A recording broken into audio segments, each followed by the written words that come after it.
What's going on, everybody? It's the Great White Stoke coming at you from the Great White Hope.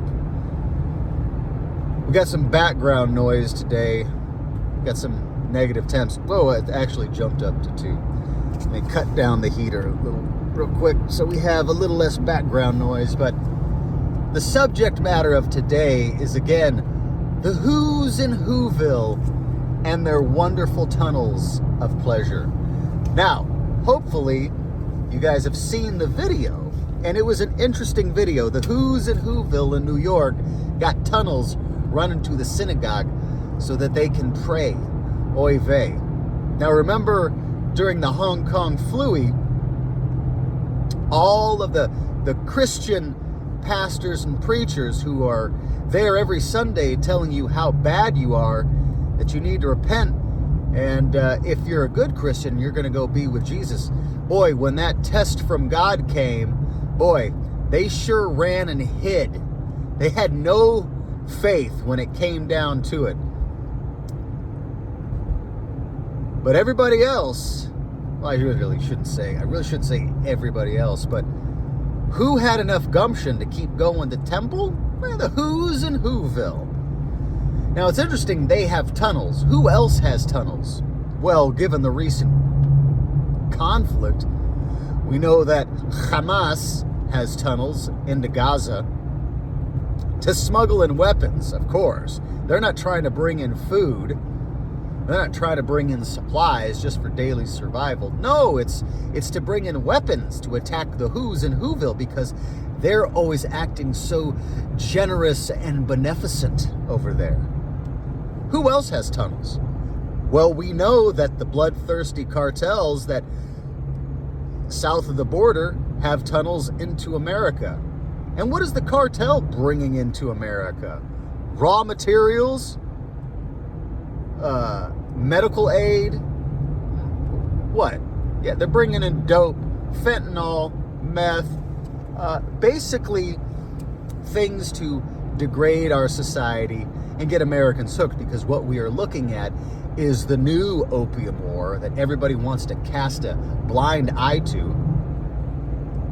And now we have the Who's in Whoville with their tunnels.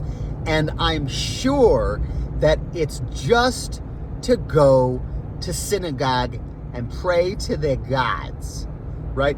They're not doing anything nefarious, because history has shown that the Who's in Whoville, via their text, love America and Americans and have a glowing opinion. Oh, there's a tongue-in-cheek reference too, glow.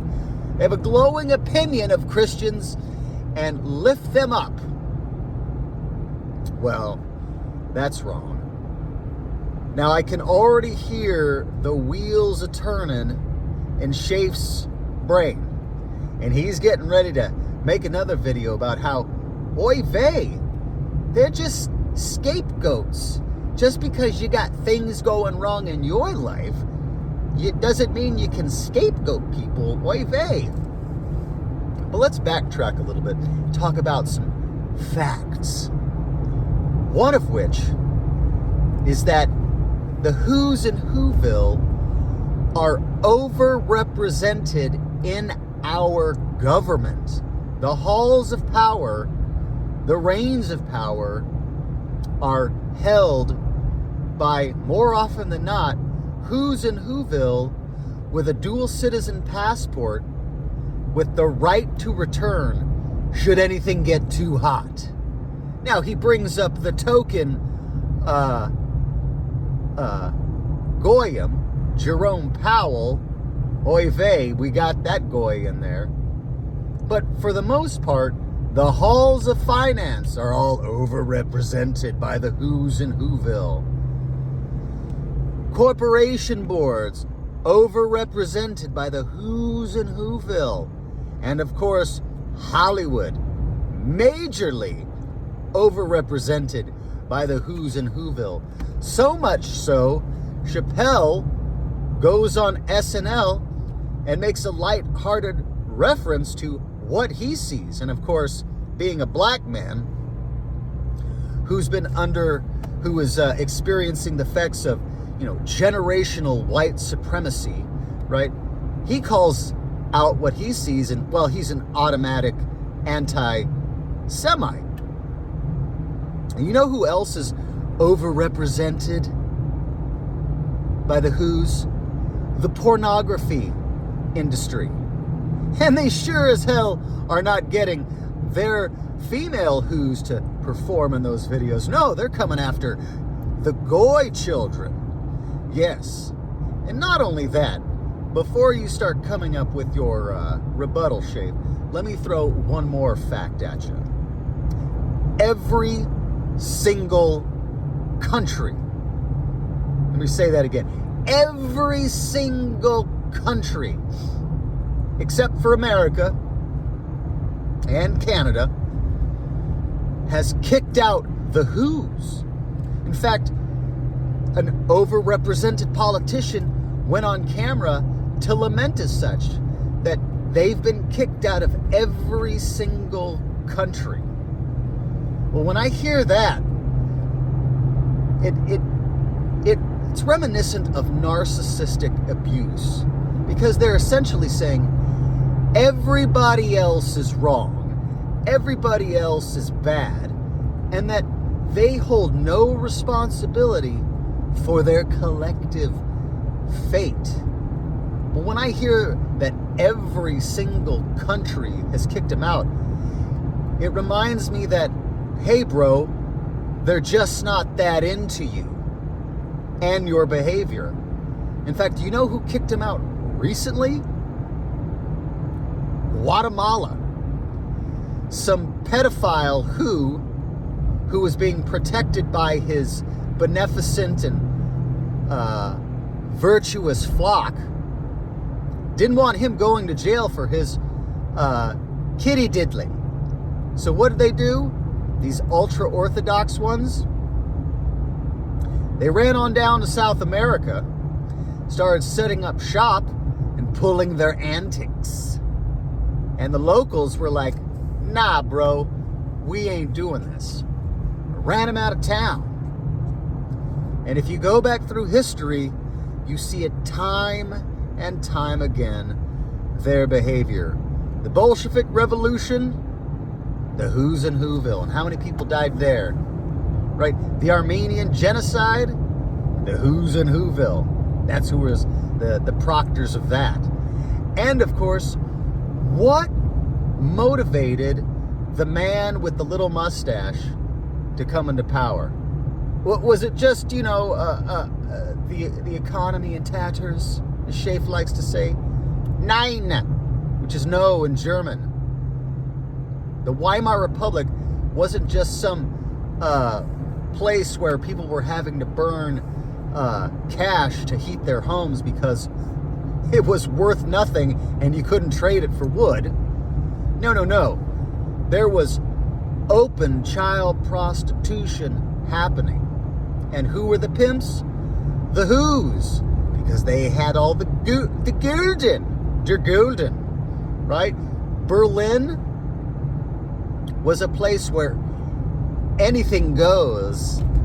Das ist Berlin. Berlin. Du Einschwein Oster. That's my ad hoc German. You should check out that jam. It's pretty cool. But in Berlin, anything goes. Do you think that where we are right now, this is just like the first iteration of gender being called a social construct, and you can go ahead and just be who you feel, and hey, if you want to lop it off, go for it, because we've got Who doctors who are more than ready to do that. They will let you bring in your child or teenager and let them scramble their brains and remove their sex organs, because oy vey, gender's a social construct. Not only that, race is a social construct. And hey, bro, being a human, that's a social construct. You want to be an animal? We'll make you a dog suit real cheap. And you can be a dog and go run some obstacle course, right? You guys can go to Denny's and sit at the table being a dog or a cat. some type of furry. Oy vey. Every single country. Now, I'm sure there are good and decent who's in Whoville. Just like in the cartels. I'm sure there are really cool dudes in the cartels, right? That aren't chopping heads off in some territory dispute. What those figures are is probably a very slim percentage. Just like terrorists. I'm sure there are really cool terrorists that aren't all bad. But here we are, laid bare that a certain group gets to act in a certain way, but everybody else does not. See, only certain people cannot have a country, culture, heritage, history. No. Those people are not allowed it because they're bad, because they're supremacists, and they stole everything here. Heritage Americans, right, stole everything because the Indians, the natives, the First Nations people were all singing Kumbaya and had developed a wonderful network of highways and trade, and we're all singing Kumbaya. Essentially, that's what PBS would like you to believe when they show their little documentaries, or NPR in the morning. It's violent white supremacists. But certain people, they get to have borders. They get to protect themselves. Here we are, 2024, tunnels in New York, halls of power, halls of finance, major corporations. But it's just a conspiracy, right? It's just some empty conspiracy based on tropes and cliches. Well poisoning never happened.